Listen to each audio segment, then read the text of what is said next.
When did you begin using comedy against Zionism?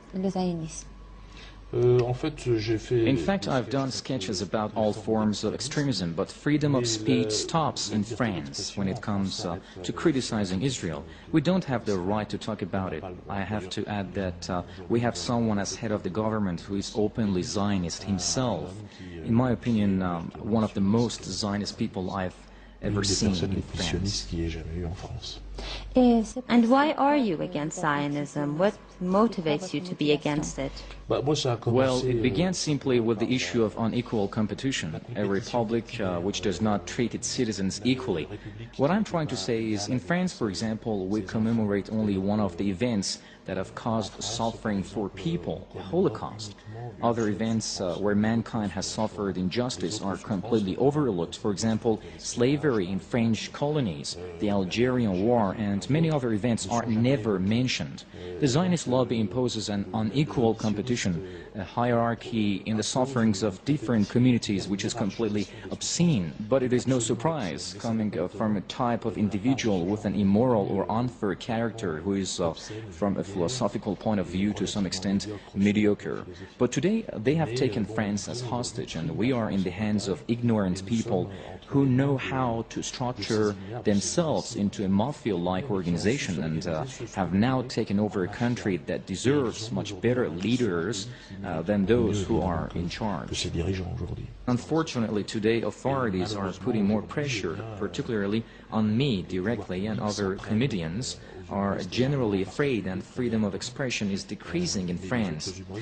You in Iran, however, especially regarding the issue of Zionism, there is a lot of freedom of expression, and for Iranians who are listening to this, the subject of Zionism is something that's not considered a big deal, because everyone can talk about it and everyone knows about it. But in France, it is taboo to talk about it, since France is being led by Zionists who frankly try to put things in order that serves their interests. They have a lot of power and they are violent, but not at all brave, and they stab you in the back and neutralize you economically. I myself was attacked in the street by 4 Israelis, which I have to add that they were arrested. I went to prison, but the media didn't talk about it. My children were also attacked, my 2 little sons. But again, the media did not talk about it. They only know to say one thing, the media which is in accordance with Zionism, and that's what they keep saying, anti-Semite, anti-Semite. But this is not true. The truth is that I am not an anti-Semite, but this has never existed, and as far as I'm concerned, I have obviously never had any issues with Judaism. You said that this was about comedy and making people laugh, but how are they supposed to laugh at someone else's suffering?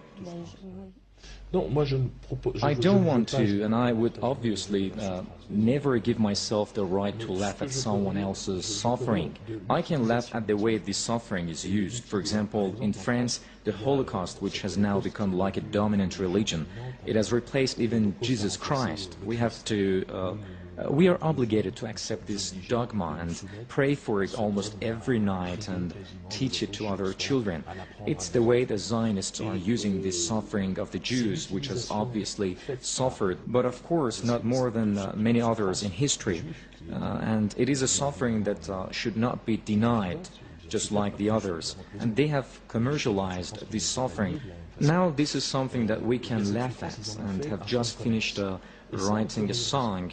And I'd like to point out that it is a short song for children, and it's called Shoananas, or Holocaust Pineapples, in which I try to explain that we should not let ourselves go with the flow of this way of preferring the suffering of a certain group over others who have also suffered.